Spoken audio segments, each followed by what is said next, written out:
Good afternoon, everyone. Welcome to the Serving Safely webinar on the intellectual and developmental disabilities, 10 facts for law enforcement officers need to know. And thank you so much for dialing in. And so as a reminder, we have placed everyone on mute mode, and this webinar is being recorded. I have a few housekeeping items. So if you all do require closed captioning, we've included the hyperlink on the right-hand side of the screen today. Please use that to retrieve your closed captioning. And also, we will if you have a question, we'll be answering any of your questions today through our chat box on the right-hand side of the screen. So with that, without further ado, I'd like to kick off our event today and hand it over to Leanne from the ARC. Hello, and thank you for that.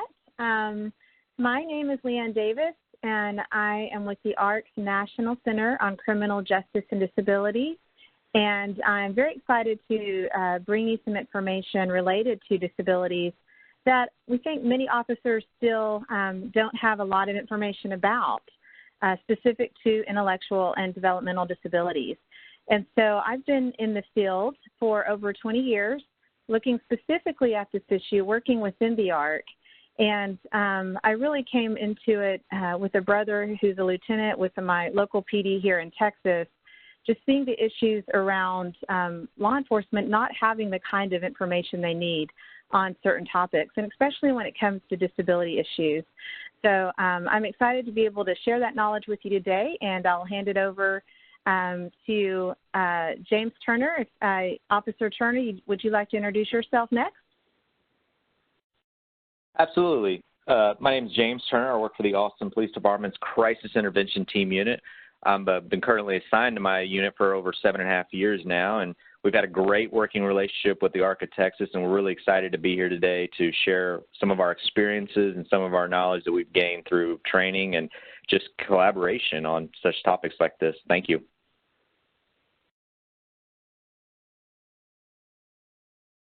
And how about Detective Melendrez? Good afternoon, everybody. My name is Ben. I'm a detective with the Albuquerque Police Department. I started my career here at APD in 2002, spent the first 14 years in uniformed, and then I've been with the Crisis Intervention Unit for almost 3 years now. It's a pleasure to be here. Thanks for having me. And Leah, why don't you introduce yourself and then tell us more about the Serving Safely project? Perfect. So hello, everyone. Welcome, and thank you for joining us. My name is Leah Pope, and I'm a Senior Research Fellow at the Vera Institute of Justice, where I also co-direct the Serving Safely initiative, which is supported by the Bureau of Justice Assistance. I'm really happy to be joined by the ARC and Detective Melendrez and Officer Turner to tell you more about the work that we're doing around intellectual and developmental disabilities and how it relates to the work of law enforcement officers. So I will start today by giving you a broad overview of Serving Safely and then hand it over back to Leanne to really get into the nitty-gritty of what this work is all about. But if we could move to the next slide, and actually we can go to the following one as well. Just to give everyone a little bit of background information about Serving Safely.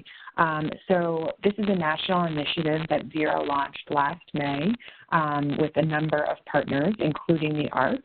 And it's really a national initiative to enhance policing for people who have either mental illnesses and or intellectual and developmental disabilities.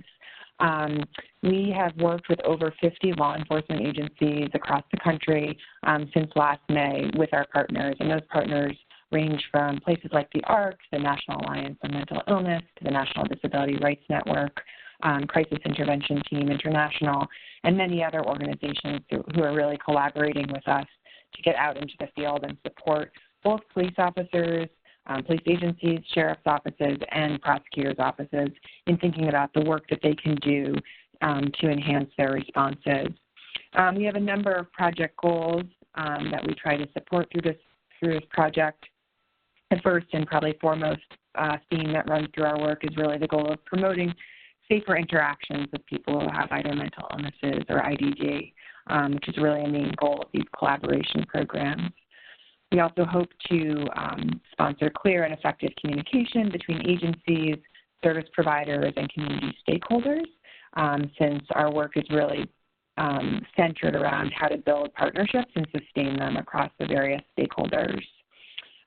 We work to enhance partnership strategies and models for how to refer people to community supports as opposed to jail when appropriate.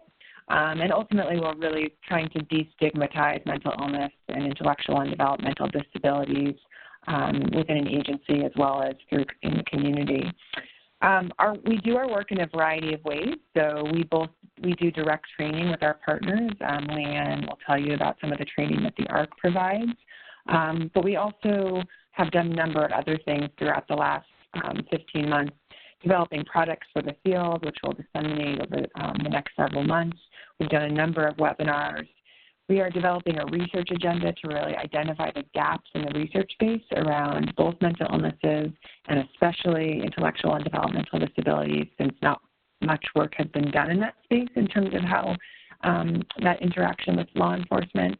And so we're doing a number of activities that we really feel all kind of come together in this suite of services to enhance the field and provide direct services to law enforcement agencies. With that, I will turn it over to Leanne, who will tell us a little bit more about the ARC. Great, thanks, Leah. So next slide. So as I mentioned, I work for the ARC, and I've been working for the ARC for a number of years. My official position is Director of Criminal Justice Initiatives. And the ARC, you may not have heard of before. It's actually quite large. It's the largest national community-based organization that advocates with and for people with intellectual and developmental disabilities. And we serve people that have over 100 different diagnoses. And since you may have heard of NAMI before, the National Alliance for Mentally Ill, we're sort of like that organization, but our focus is on intellectual and developmental disabilities. So we started in 1950. We do a number of different things, providing support, advocacy, and sometimes direct services, depending on our chapter. In the different areas you see on your screen there, education and healthcare, employment, housing. But one of the areas that we're focusing on today is really this area on criminal justice and disability.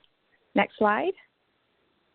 And it was about 6 years ago when we had this opportunity to apply for a grant through the Bureau of Justice Assistance to create a national center on criminal justice and disability.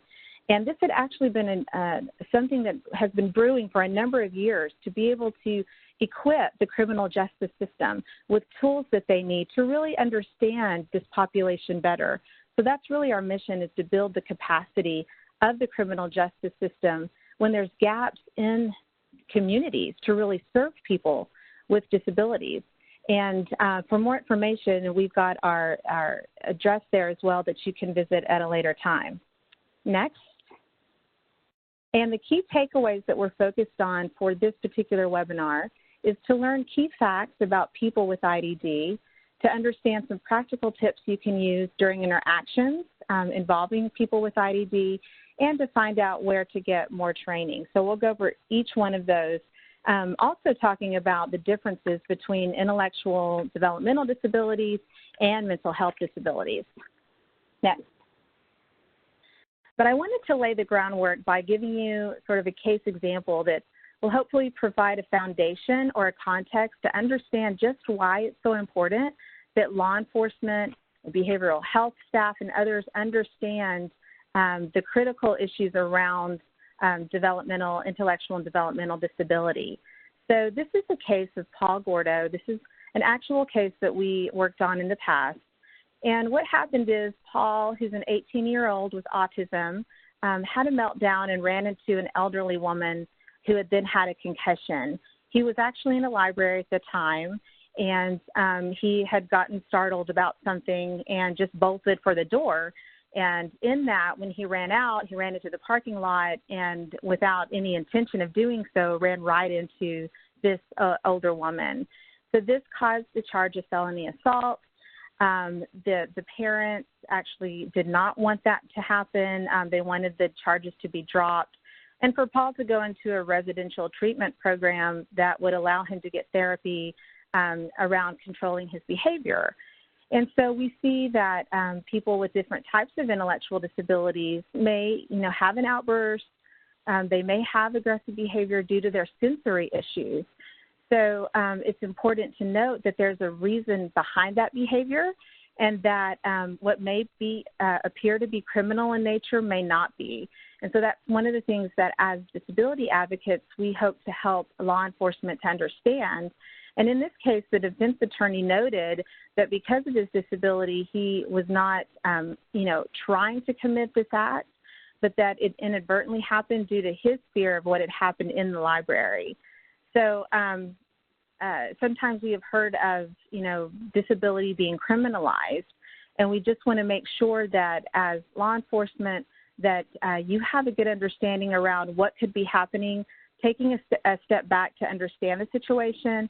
And Paul's situation is one that really provides kind of more context as to why that is so important.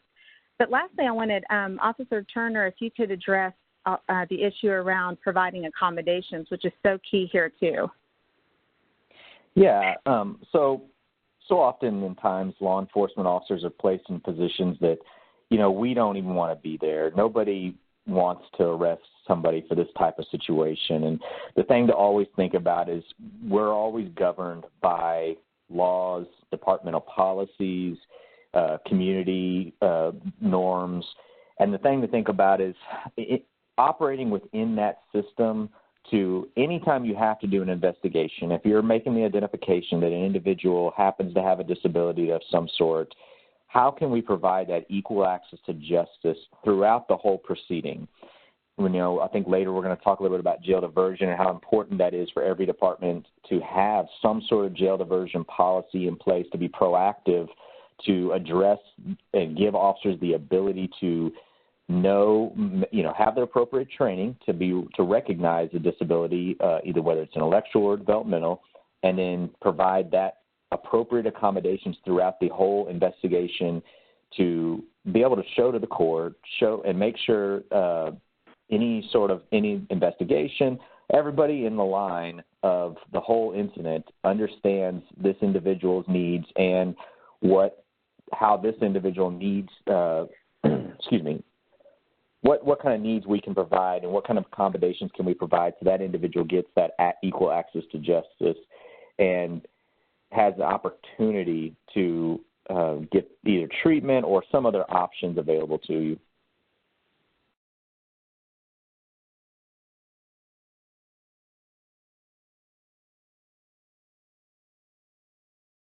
Officer Turner, are you still there? Yes. Was there something else you need me to add? I know. I just want to make sure you were done with that last point because I think it dropped off a little. Yeah. No, I just left off saying, I think it's every department needs to be proactive in training their officers to recognize the signs and be able to provide the equal access to justice. And we're going to talk about later in the PowerPoint just the different types of methods and accommodations, but for officers to start thinking outside the box. Yeah. All right, great. Thank you. And that leads nicely into our next slide. So next slide about get the facts. So what we want to do is provide in this webinar some key facts or tips that law enforcement can keep in mind when interacting with people with intellectual and developmental disability. And this comes from our Pathways to Justice training that we'll talk about a little later that both Officer Turner and Detective Melendrez have helped us with and been a part of. But basically, this webinar is based on this resource sheet. So we'll be highlighting certain tips throughout this resource sheet throughout the webinar. And we also wanted to give you some ideas of how you could use this within your own police departments or wherever you are, such as in roll call trainings and CIT training. We are currently developing a advanced training on IDD specifically for CIT. And then, of course, within our Pathways to Justice training. And I believe that online training is also another way that could be a good resource or way to get this information out to folks. And I know, Officer Turner, you had mentioned that that is something that you do within your police department, so you may want to expand on that. Yeah, so the way we're seeing in law enforcement, kind of the growing trend is more and more online training modules for their prospective police forces. You know, as law enforcement, it's not the same than when we started. I've been a law enforcement officer for over 12 years. The reliance on computers, the reliance on other types of media, and the need to every day be updating yourself on certain aspects of what it means to be a cop, it's just very pervasive, and the job is just different. And so training that, such as roll call training, and but of course in this situation, online training, is so important as a police department to be able to disseminate great information to all your troops and have them understand and have the knowledge that they all viewed it. So for like our department, we have an online training module where we can assign every officer in our department certain types of training, whether it's video training or test-taking material, and every officer has to physically check off the box. But, you know, looking at this great flyer, and I know we're going to talk about it later, but there's other ways that you as a law enforcement officer can be proactive in your own sense. So one thing I've found throughout being in this unit is that it really takes leadership and collaboration to get this information, to get this training. You know, the architects came to us with the Pathways to Justice, and from a departmental standpoint, we have benefited tremendously from our involvement with them and recognizing that there were gaps in our training, that there were areas that we needed to address.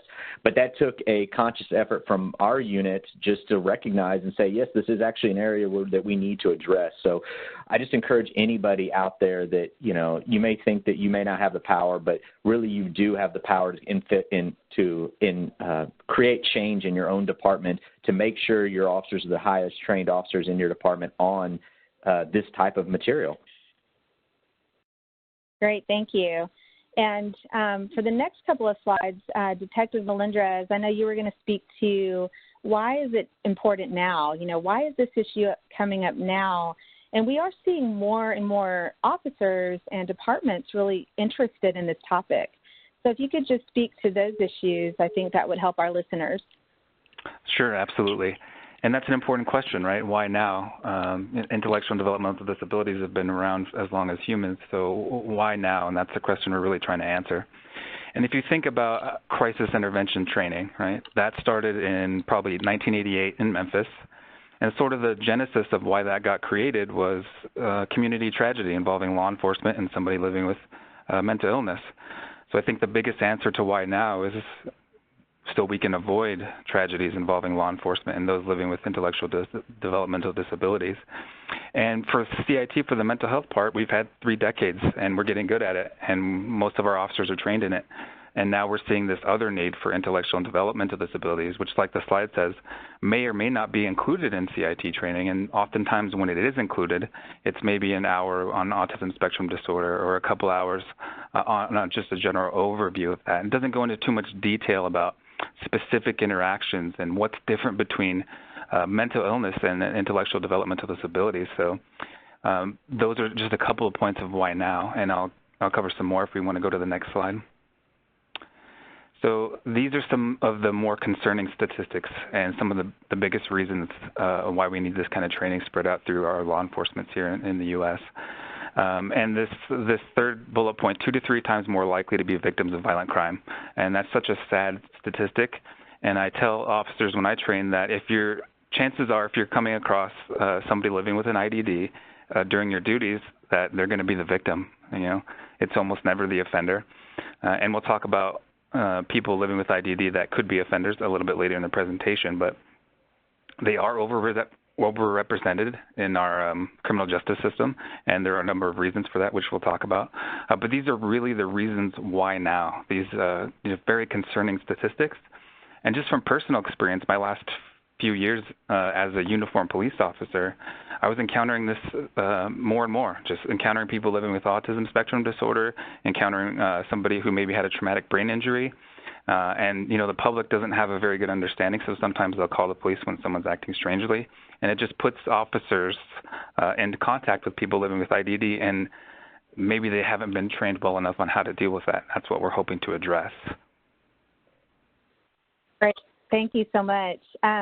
And another issue, too, that comes up in our fact sheet that we talk about is this need to understand as police officers, what is included under the Americans with Disabilities Act and more about accommodations.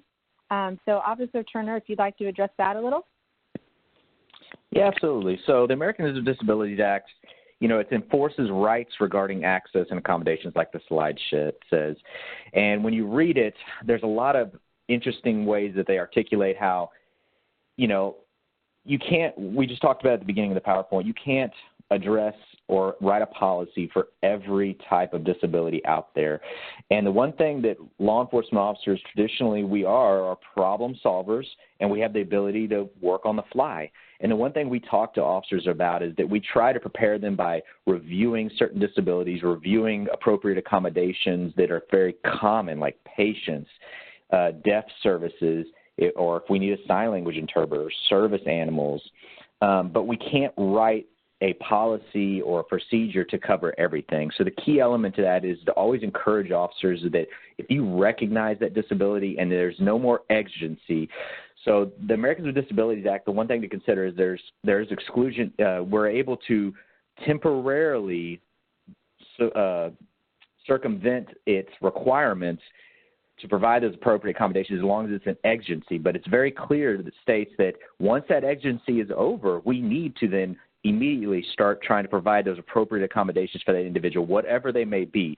And so the thing we talk about with officers is that encourage them to first understand that we need to provide those accommodations, discuss briefly some of the more common ones like having a deaf and a mute person policy. I know our department has that, and we cover in there when officers are required to request a sign language interpreter. But there's so much to discuss on that we just tell officers, look, the best thing officers do in this world is we are able to work on the fly and able to problem solve. You don't have to be an expert on every appropriate accommodation, but you can work to gain that on those scenes by communication, by having patience and trying to work with the consumer and asking them, well, hey, how can I appropriately accommodate you on this scene, on this incident, whatever it might be. With really the key being effective communication. I find that in this world, the majority of issues we fall under is it's a lack of communication between a person and a community member and maybe the officer. Yeah, that's great. Thank you. And I think at this point now we kind of set the stage as to why this is important. We've given you some background to understand, not only is it a good thing to do, it's the law. To be able to provide accommodations to people with disabilities. So now I'd like to step into what is a developmental disability. What exactly are we talking about when we use these terms? So developmental disability is more of an umbrella term. It really encompasses quite a number of different types of disabilities. And the strict definition is that it's a physical or mental impairment with someone with an onset before age 22, and we see functional limitations in at least 3 of these core areas around self-care and learning, being able to move around, so self-direction, independent living, being able to be economically self-sufficient, and then also language.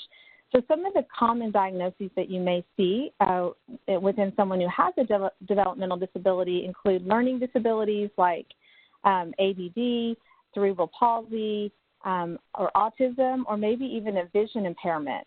So the key here is that this really broad definition can include both someone who may have a physical disability or who has a mental impairment. And let's go to the next slide, and we'll look at what is an intellectual disability. So here we kind of, focus a little bit more narrowly into a population, a subset of that population. And this is an individual whose disability must have occurred before the age of 18. And then, again, we're looking at impacts into 2 areas, both their adaptive behavior, which is like their concept, their ability to have conceptual thinking, their social skills, and just practical skills of everyday living, being able to live on your own. And then another area for this particular definition is intellectual functioning.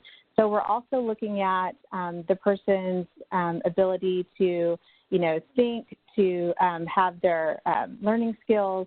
And I think another important thing to keep in mind is that about 85% of people with these disabilities fall into a lower support needs category. And that means that many people with intellectual disability are living in our communities. And sometimes it's not necessarily easy to spot. And that's important for law enforcement to know, because it may be that someone isn't responding quickly, or you may have an encounter where something seems a little off, but you can't really quite tell what it is.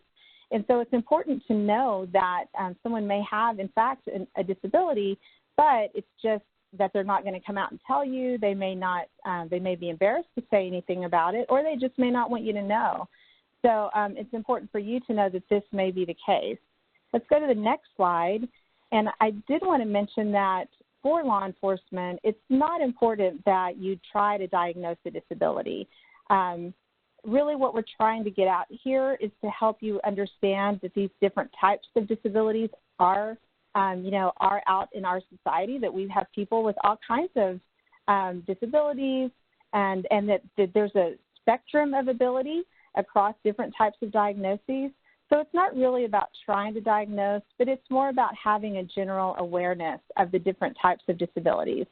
So under here we've got intellectual disability, autism, fetal alcohol spectrum disorder, Down syndrome, and then people who have dual diagnosis where they have both an intellectual disability and a mental health disability, and we'll get more into that in a minute. So let's go to the next slide, and I wanted to just give you sort of a picture view of looking at who with developmental disabilities also has an intellectual disability, because you can't have one without the other.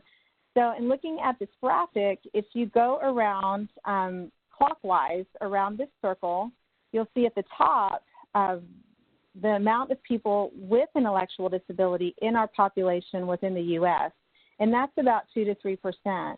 And as we move around, we see that, for example, the first three circles, a majority of people who have Down syndrome, Fragile X syndrome, and cerebral palsy also have an intellectual disability. But people with autism, fetal alcohol spectrum disorder, and epilepsy are less likely to have an intellectual disability. So this is just important to keep in mind, again, not for diagnosis purposes or to try to diagnose someone, but just to have a better understanding of who may be able to speak with you. Maybe it may take longer to speak with someone because they are not able to form their words as quickly. Just kind of keep in mind who you're working with and who you're trying to communicate with. And for the next slide, I believe Officer Turner, you were going to talk a little bit more about how this disability can be hidden in the population and why it's important for officers to keep that in mind. Absolutely. You know, the one thing to think about is that we as law enforcement officers, we don't have the training that a doctor has, that a clinician has. We have very basic training, which a lot of times it's enough. You know, this is getting familiarized on mental illness, being familiarized on IDD is very important. But even then, sometimes we still misidentify this population as being weird or being mentally ill.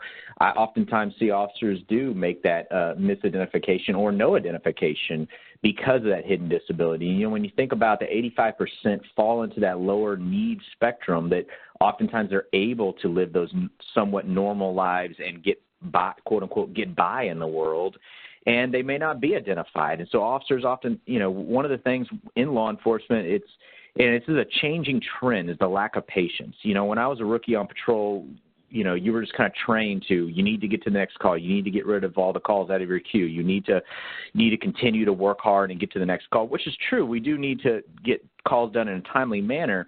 But in our need to rush in this world, sometimes we will miss those obvious signs of a hidden disability. You know, most do not have physical characteristics. And when we come into contact with them, you know, a lot of officers, if you don't have the training or the experience, you just don't know really how to handle those situations. And the thing to think about is if they're not properly identified, if the officer's not making the identification that the individual has a disability, they could miss out on opportunity to provide that person with that equal access to justice. And that individual may admit to crimes. I know we're going to talk about this in a minute, but may be easily admit to crimes or admit to situations that they weren't party to. Great, and I think if you could just expand on how these two disabilities are not the same and just provide a little bit more background on that. Yeah, I think that's the next slide. Okay, there we go. So intellectual disability and mental health disabilities obviously are not the same. They're both diagnosed out of the DSM-5, but they're not the same condition. You know, when you think about, I know on the next slide after that, it has a great diagram, psychiatric disabilities versus developmental disabilities. You can go to that. So psychiatric disabilities traditionally can happen at any age, very old, very young, but whereas developmental disabilities and intellectual disabilities have to occur before age 22, and they're lifelong disabilities. Whereas with a psychiatric disability, they can be lifelong, but they can also have a possibility of recovery. There's also, with psychiatric disabilities, difficulties in regulating mood and thought. This may be an issue with some developmental disabilities, but that's not a hallmark of it. So developmental disabilities may also include intellectual limitations, whereas a psychiatric disability does not affect your IQ. We already touched on it a second ago, but the co-occurring disabilities and dual diagnosis, where we get the 35%, a rough estimate of 30 to 35% of individuals who have an intellectual or developmental disability also have a co-occurring or dual diagnosis of a psychiatric disability.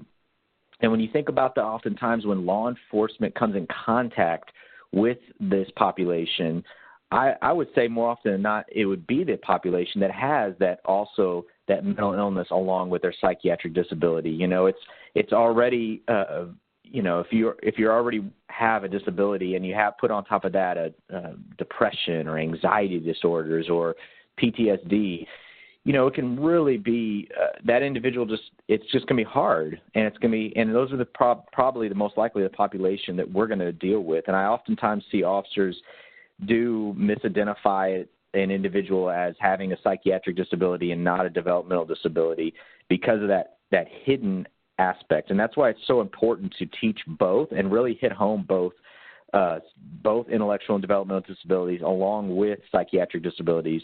One thing I do see officers do get confused on is that a person has an intellectual disability, but they don't really think about the 30 to 35% that actually have possible psychiatric issues. And this isn't something even in our area of Austin, Texas, that we struggle with, is that hospitals and facilities where we take individuals try to get psychiatric care, oftentimes they overlook the IDD population.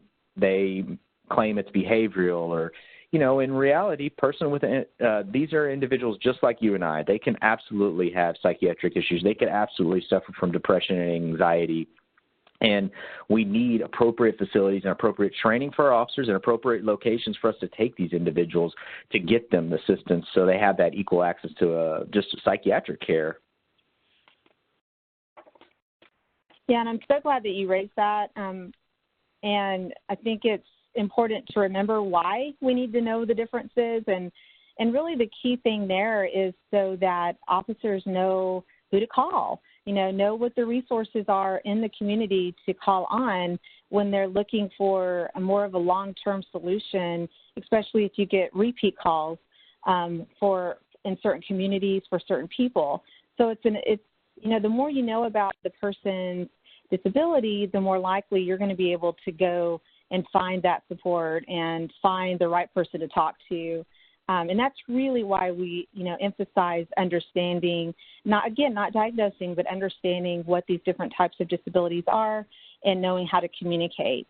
So now that we've kind of covered that ground around identification or understanding what the disabilities are, now I'd like to move into identification. And Detective Melendrez, I believe you're going to speak a little bit about what are some signs officers might want to look for when considering if someone might have a disability like this. Absolutely. And I'm so glad it was mentioned earlier that as the police officer, as officers, we're not we're not diagnosing people. I mean, that's beyond our expertise. That's beyond what we need to be doing. But if we can recognize some of these signs and draw some conclusions for that and have some extra information, I don't think there's ever been a time in my police career where more information was a bad thing, right? We can use that information to tailor our response, tailor our interactions. It's so much more helpful to recognize these signs and maybe have some understanding of what's going on with that individual. So we know about difficulty communicating and expressing themselves. Something that comes up often, particularly in people living with autism spectrum disorder, is a lot of times they won't make eye contact while you're talking to somebody.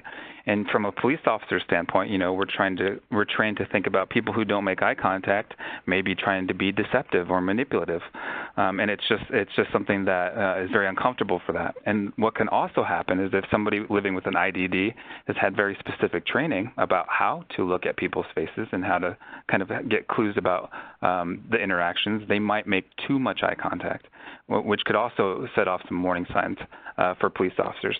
And I think the most important thing about recognizing these signs of IDD is sometimes they can be misconstrued by officers to be aggressive or violent, particularly when it comes to folks that maybe like to pace.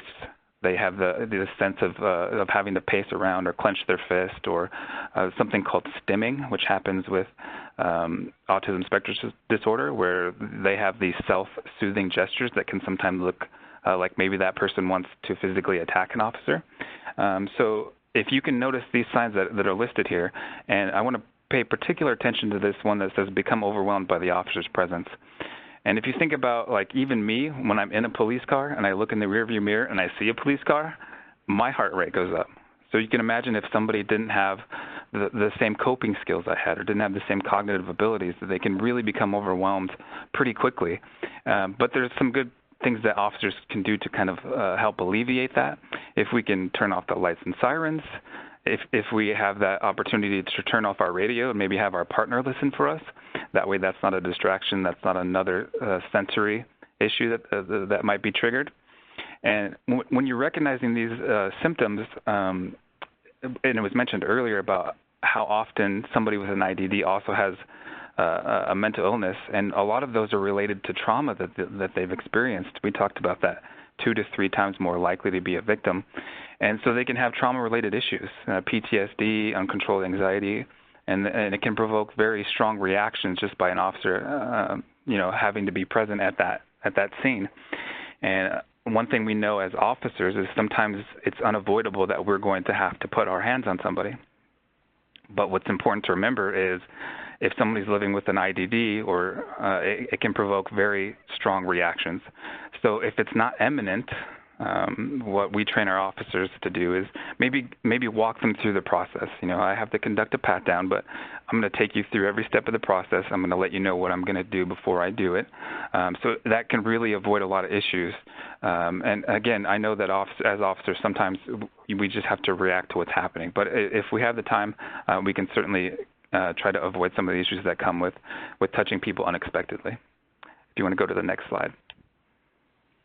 So in 20 years in law enforcement, I've never met, almost 20 years, I've never met an officer that wants to put the wrong person in jail, right? It just doesn't happen. We like to see the people that deserve to be in jail in there, but we don't want false confessions. We don't want somebody who admits to a crime they didn't commit, and that's such a risk when we're dealing with people with IDD. A lot of times they don't understand their rights, or they'll pretend to understand. And if you think about, I think about the last time I was at the doctor's office, and the doctor used a big word I didn't understand, and guess what? I just pretended like I understood him. I just pretended like I understood what he was saying. And that sometimes will happen when you're talking or speaking with people with intellectual disabilities, even if it's in like a setting like an interrogation or interview. They may not understand their rights, but they will pretend to.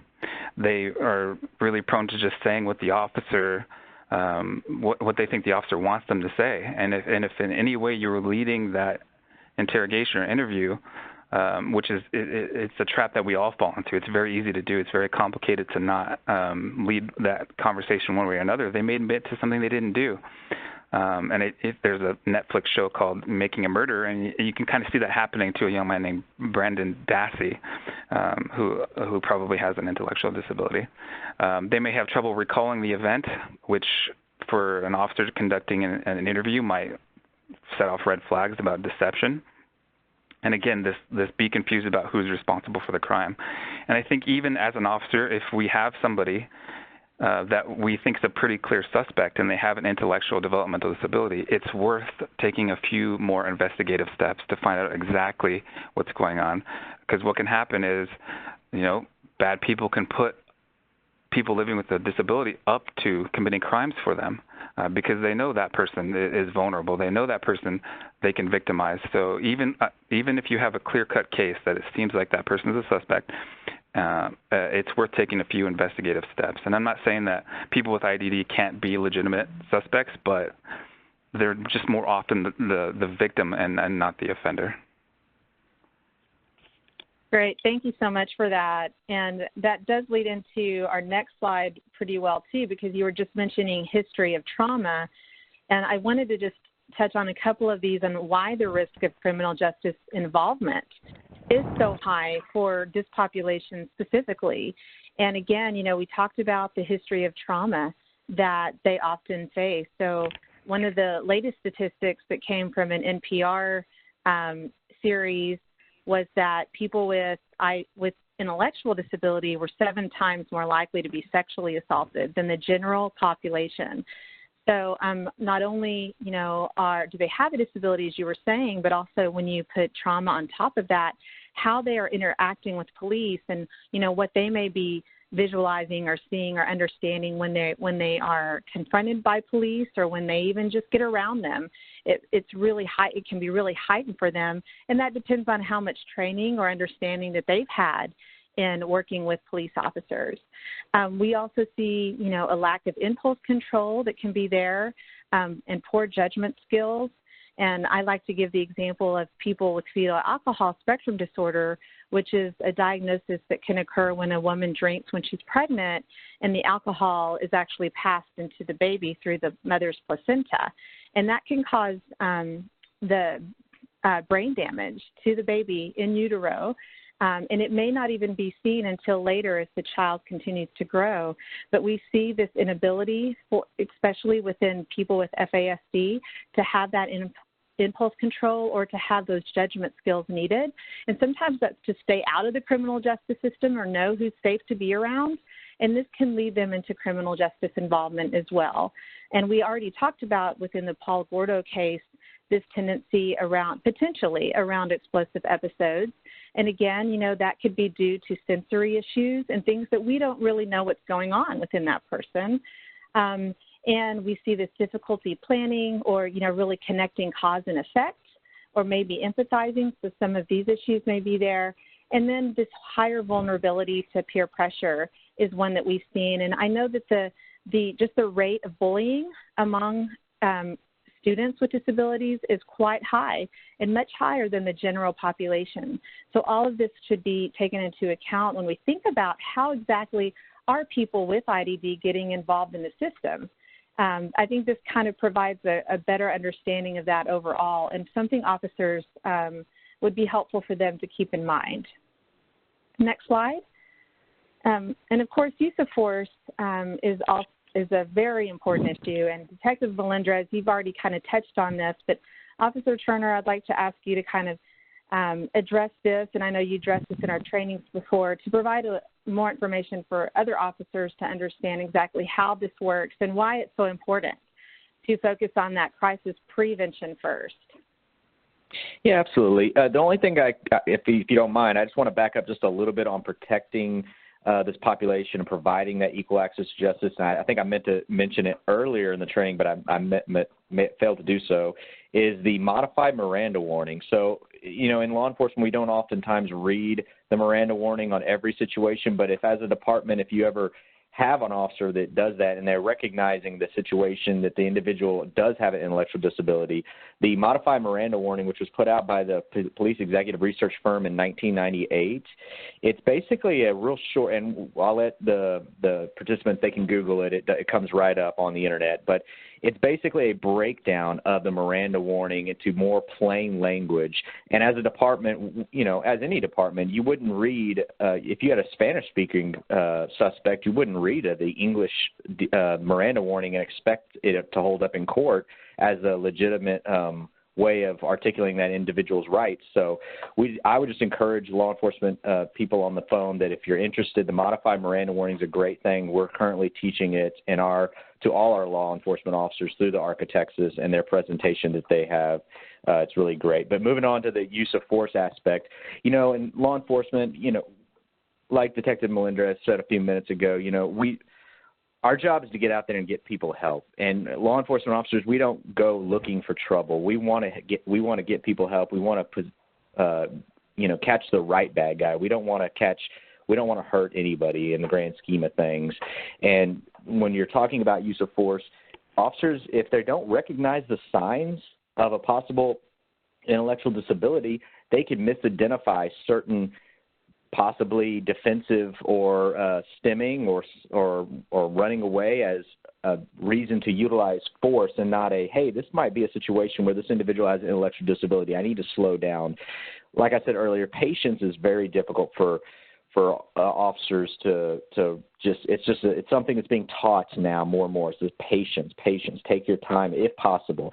Oftentimes we do have to run into that figurative burning building and help people without the luxury of stopping. But in these moments where you feel like a use of force could erupt or could occur, I tell every officer, you should be planning in your mind what type of situation you're going to when you're driving to the call, and starting in your mind, hey, what kind of strategies am I going to utilize? What kind of de-escalation techniques?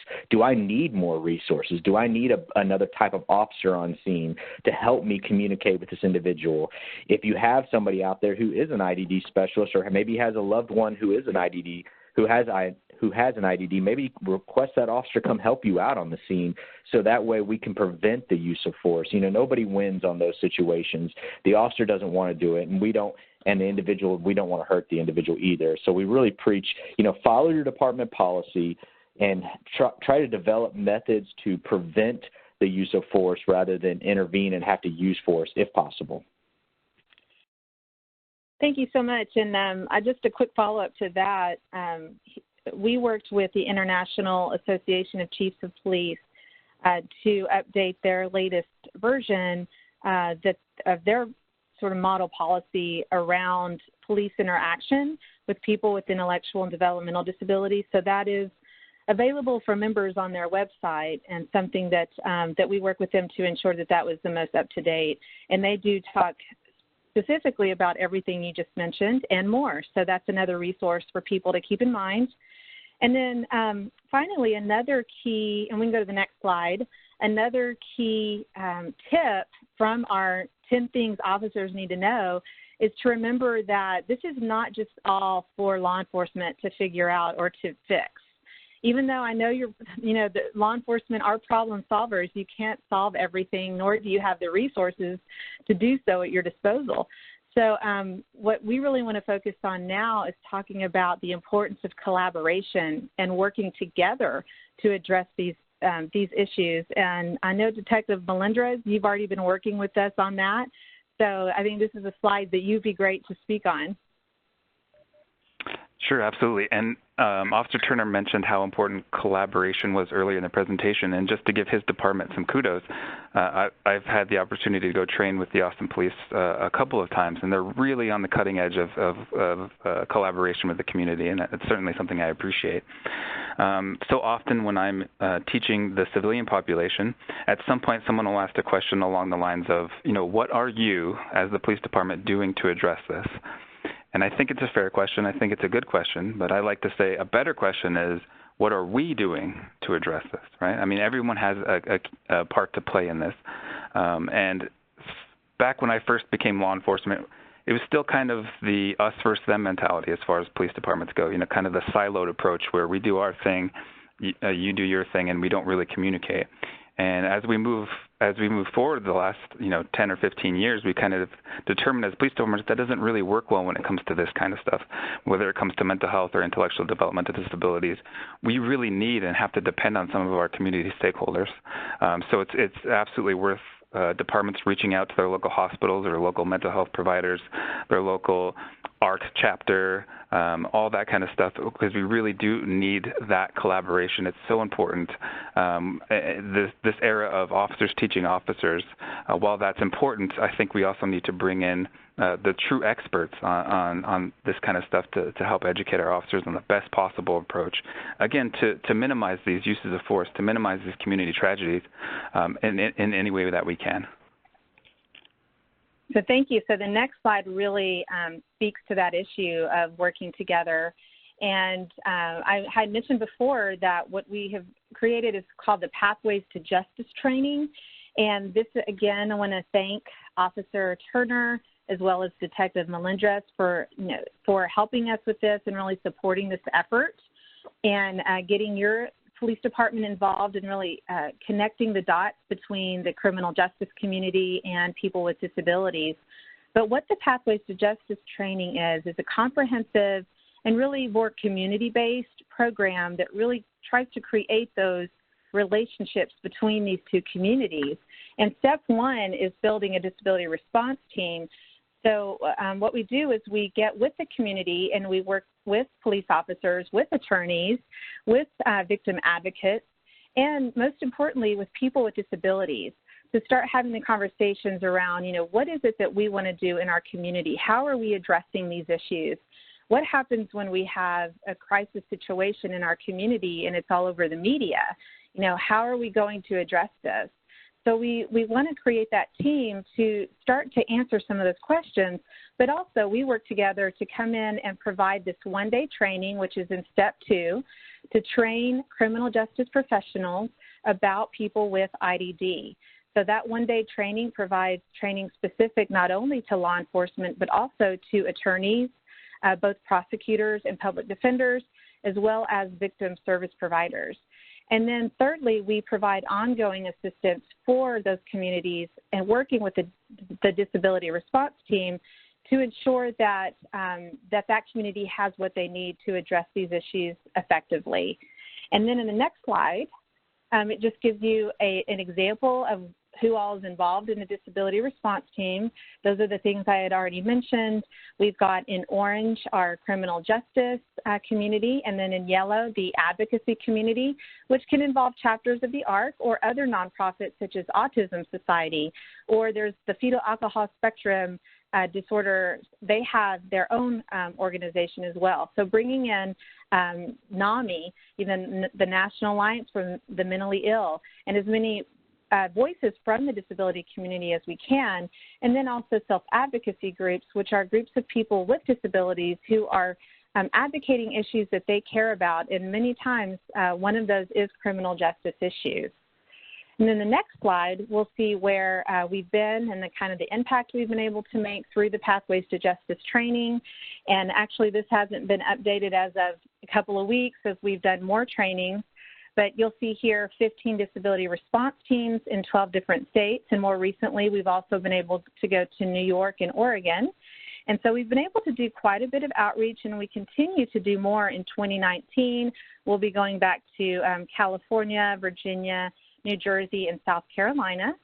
And the next slide will show how we've been able to also have some international impact.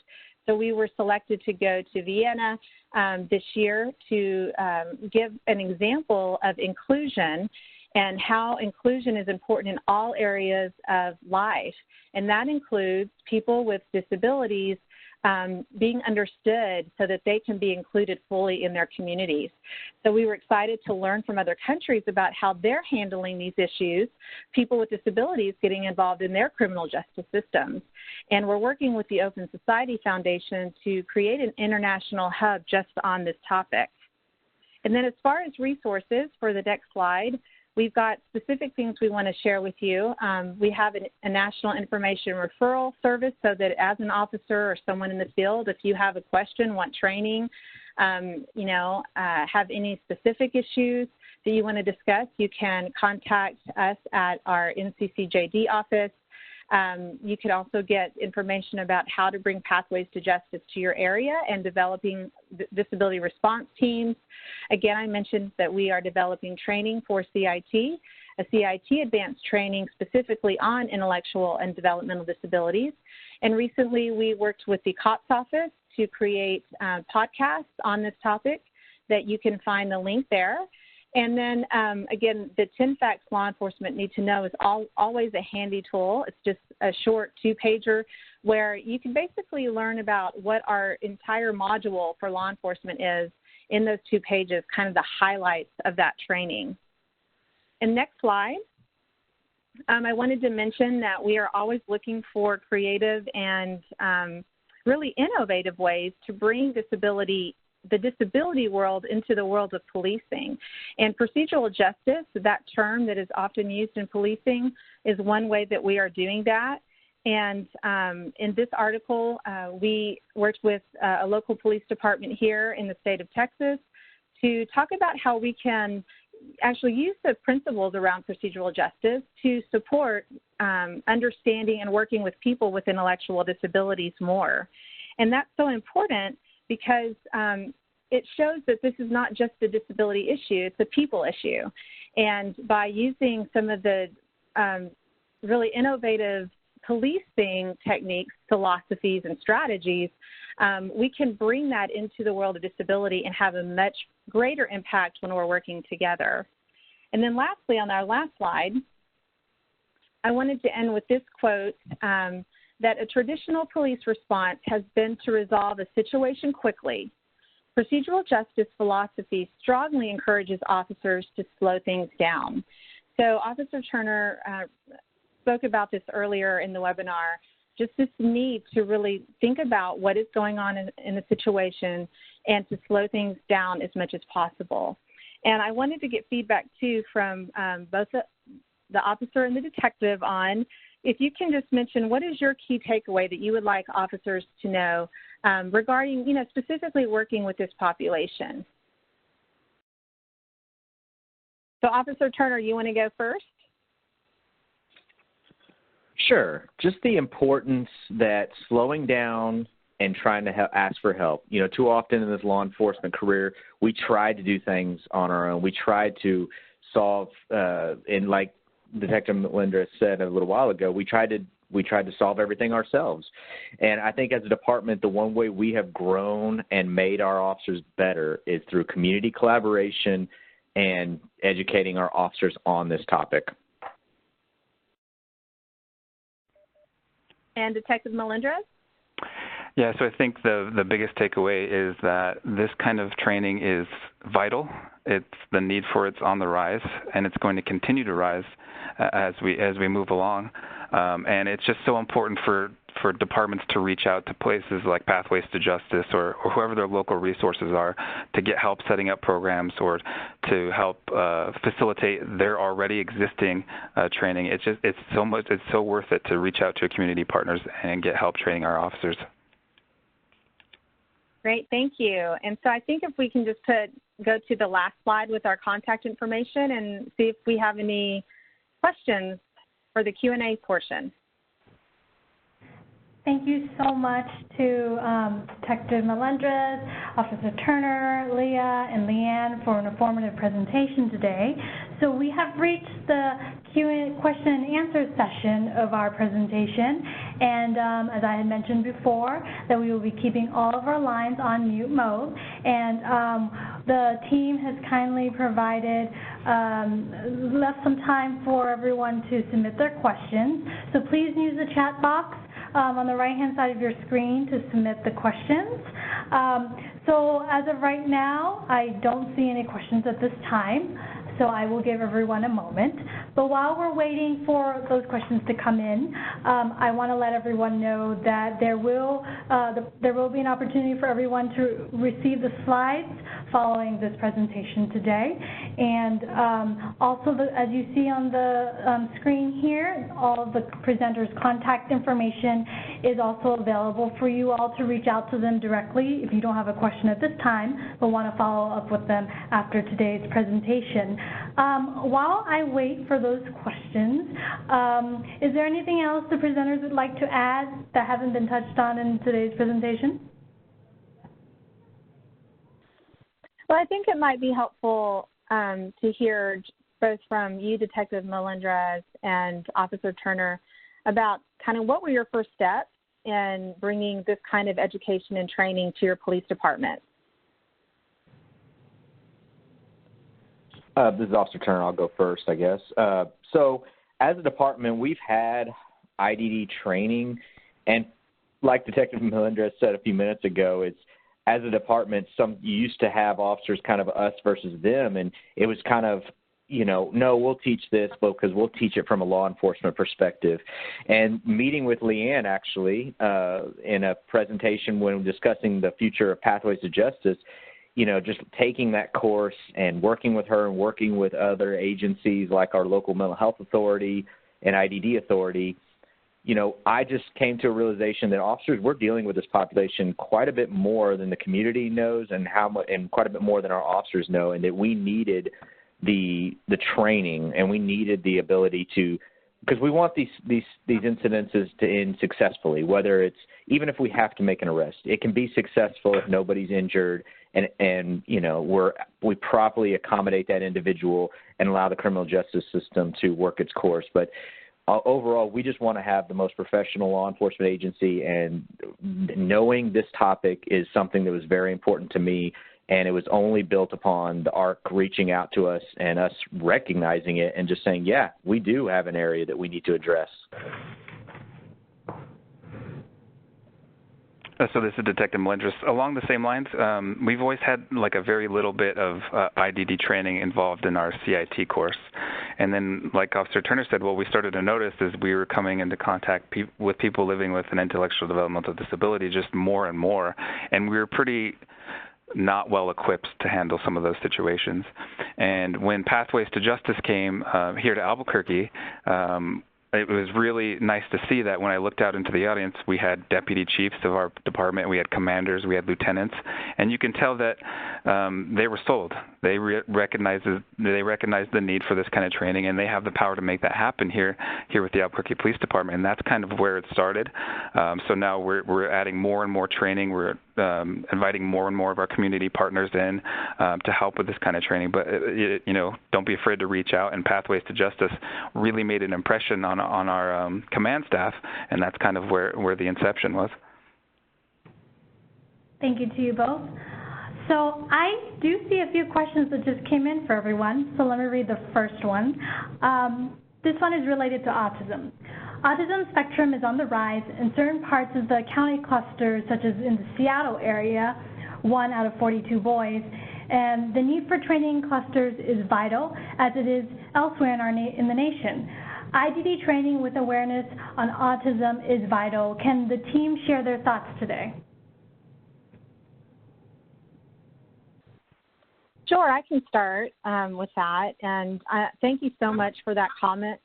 I agree 100%, and I think it's important that that while we understand that, you know, we have more than numbers to show how many people are affected by autism in our society within the U.S., we may not have the numbers to show, for example, how many people have fetal alcohol spectrum disorder or other types of intellectual or developmental disabilities, and maybe they're misdiagnosed or, you know, they haven't been diagnosed yet. So autism is one of those that we have the numbers for, and yet there's so many more people walking around in our communities that don't have those diagnoses, so we need to be aware of that as well. And there are some resources through places like the Autism Society that have put out specific materials around helping crime victims with disabilities. So there are different types of trainings out there more focused on autism that law enforcement can also look to. And I think it's just important that we keep it in context of all these different types of intellectual and developmental disabilities, so that officers know that, you know, that there's a broad spectrum of ability and of different types of characteristics and things to look out for. And that's why within our Pathways to Justice training, we've on purpose really kept it broad, and we do provide different tip sheets or fact sheets on the different types of disabilities, such as we have one on autism, one on fetal alcohol spectrum disorder, and one on intellectual disability, just so officers have a better understanding of those different types. And you know, there are commonalities among those, but there are also some slight differences that may help officers better identify and know how to respond to someone with those different types of diagnosis. Does anybody else want to add to that? All right, hearing silence, I will move on to the next question. As a civilian presenter at CIT trainings, do any of the law enforcement officers on this call have any advice on how to best get law enforcement officers to buy into training? This is Detective Melinda. Oh, go ahead. Oh, sorry. No, go ahead. That's such a great question, and it can be very difficult for a non-law enforcement to make a connection with law enforcement. But I think, and we work with a psychiatrist who obviously isn't law enforcement, and he's had almost 10 years of experience talking with cops. And what he has said is just be real, be yourself. If you try to be a law enforcement officer or talk like them, or it's going to come off very disingenuous. But if you're confident about the topic you're speaking, and you know you use that information to talk to the officers, they're going to respect you. More and more officers nowadays are looking for good information, and sometimes it's just not available from law enforcement. So be genuine, be yourself, be confident in what you're talking about, and it always helps to provide credentials. Officers are big into that, you know, like who's this person talking to me, and how are they qualified to talk to me? And if you can go over that stuff and again just be real about it, I think the officers are really starting to respect outside of law enforcement opinions, especially if it's information we can't get within our organizations.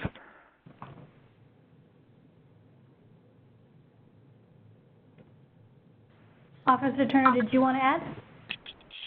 I think it takes a special kind of person to come present, and that's why from a law enforcement perspective, we always want to vet our guest speakers just to make sure that the message is being, you know, just like anything else, we're all salesmen in this world, and sometimes we have to sell certain topics and certain conversations that are uncomfortable. And we have a great group of individuals who come in and relate to the officers, and they're not out there preaching or telling the officers how bad they are or how terrible they're doing out there, but just really addressing like, hey, this is stuff that y'all can do. You know, this isn't just necessarily community safety, it's also career safety. You know, as a law enforcement officer, we're held to a very high standard nowadays, and you need to get through these calls and be compassionate and provide that equal access to justice and provide the appropriate accommodations, because that's what the communities and that's what the law requires us to do now.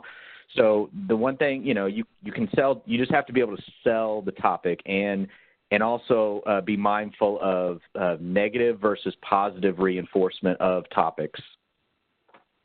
Thank you. I have a few more questions. I want to just add something real quickly. This is Leanne again, that getting the buy-in from the top up can't hurt. So right now within our current BJA-funded project, you know, we're developing training for leadership in policing so that they better understand this topic. Because it's hard to understand the need for something when you don't personally understand why it's important. So if we can get more training to leadership within policing who can then help really quote, sell the idea of why CIT training is important, why things like pathways is important, I think that can really help our cause quite a bit too. Thank you, Leanne. Our next question is, again, targeted to law enforcement. Is it effective to provide law enforcement with and address flags as well as background information on the individual and strategies for working with the individual who will likely have contact with law enforcement? What information will be most important to an officer? 100%. That, you know, anything, the one problem with law enforcement is we really never know what we're getting into. So if you're able to provide us ahead of time, hey, this individual has an intellectual or developmental disability, these are their type of triggers, this is the way we can actually build rapport with that individual. One of the things we're trying to really get across to officers is that slow down. When you get on scene, if you're not sure about what's going on, ask questions, ask the parents, ask a provider, hey, how do I communicate with this individual? What's the best way to get voluntary compliance out of this individual? What do they like? Do they like sports teams? Do they like, TV shows? Anything I can do or say to get that individual to communicate with me and to be effective and get through the scene safely, that's all information we need. I know as a law enforcement agency, it's always been difficult to keep, quote unquote, like lists or tabs. I know it's something that this population doesn't want to be labeled. They don't want to be in any sort of list scenario, and this is something that I know different communities across the country are addressing on. Can we provide law enforcement with like a list of, hey, this is Tommy's house, he lives here, this works for him, this does not work for him? Thank you. I have another question for both for Detective Melendrez and Officer Turner that came in directly to me. Can you give some suggestions for the most practical approaches to offer training to law enforcement officers, considering computer modules, or is it in person, combination of both? This is Detective Melendrez. I think if the biggest way to connect with officers in training is to bring donuts, that would be a great starting point. Either way is great. I think just making that initial connection to your police department and saying, this is what we have to offer. These are the formats we offer it in. You're going to get cops to attend that training. Like Officer Turner mentioned earlier in the presentation, more and more we're depending on our technology for training. It's great. We don't have to travel. We can use different modules to conduct this training. So online training is great, especially for the more rural departments who don't have a budget to have their officers travel somewhere. Computerized training is really great for that. But it's also, I would perfectly be willing to attend a training in person. It's all about just reaching out and making that first connection.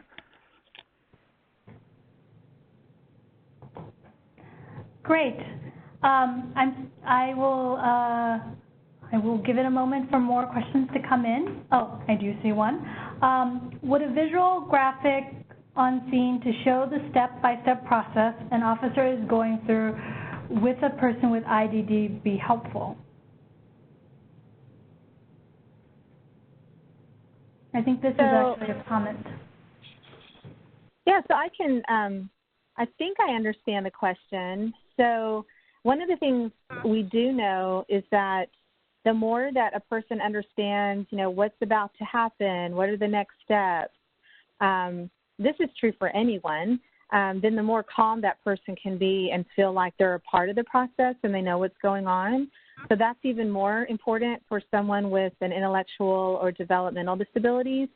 And I really think that's a great question because one of the things we try to do is provide information in other ways than just the written language. We know a lot of people with or without an intellectual disability may not be able to read.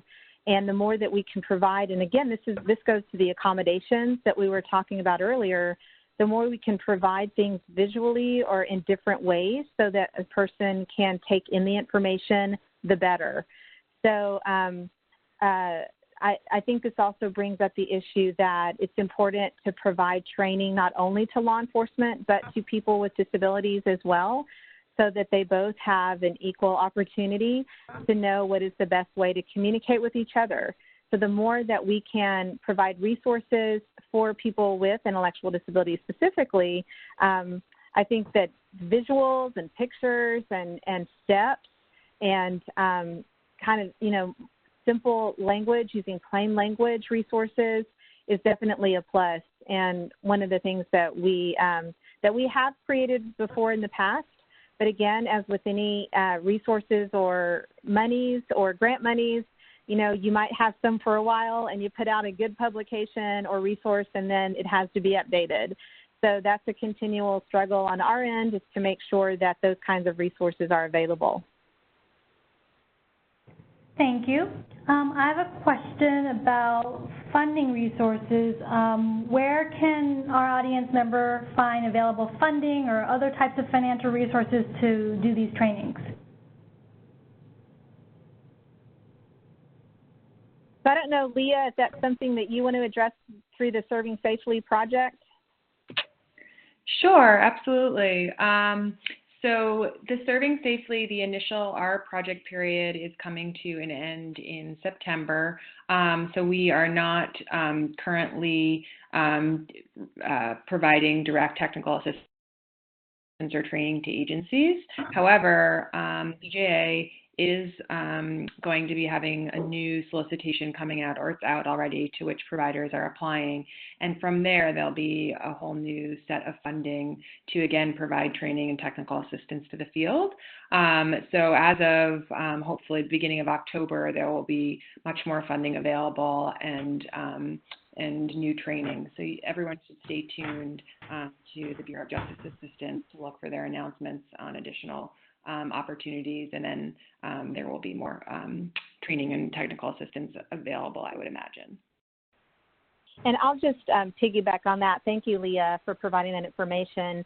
That we are very incredibly grateful to BJA for providing this avenue to get free training to law enforcement. It's just, it's something that is not readily available to law enforcement, so this has been a wonderful opportunity to provide that. At the ARC, we have our Pathways to Justice training that we have been providing, and it's something that we are working with local chapters as well to see if they have any resources. If you're working with a nonprofit, say Autism Society, or like one of our chapters of the ARC, they may also be able to work locally with either foundations or, maybe the Bar Association, different places within their communities to look for funding to try to bring training like this to their community. So there are some creative ways that you can do that, and we do work with our chapters to look at those different possibilities. Thank you. So I do want to do a time check. It is 2:16. I don't see any more questions coming in at this time. So I would like to wrap up and once again thank Leanne, Detective Melendrez, Leah, and Officer James Turner for doing this informative presentation today. And I would like to also thank everyone who dialed in and joined us in WebEx. We will be sending out the webinar materials following this presentation today. And so this concludes the end of our presentation. Thank you so much and enjoy the rest of your afternoon.